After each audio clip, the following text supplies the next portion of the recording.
Ukulele fans, we're going to do a little bit of strumming today. Strumming pattern, so it's down, down, up, down, down, down, up, down, up, down. So we're going to do it on a G, which you do these two right here, and then this one in the center makes a G chord.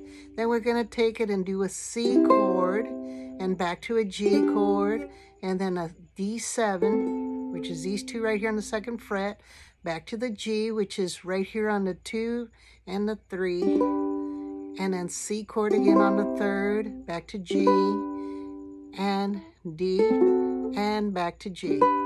Okay, so here's the strumming pattern.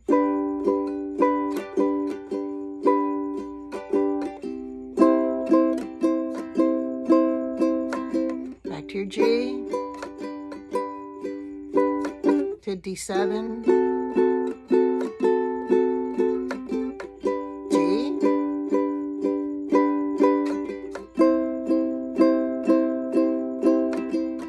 D, and there you go. Quick little strumming pattern that you can work on the ukulele. Have a good day, and I'll see you in the next video. Keep the music coming. And remember, if you're sad, pick up an instrument, whether it's guitar, ukulele, piano, or even your voice going, ah, whatever it is, pick it up and make a smile on your face and, laugh it off. Have a good time. All right, until next time. Bye. See you.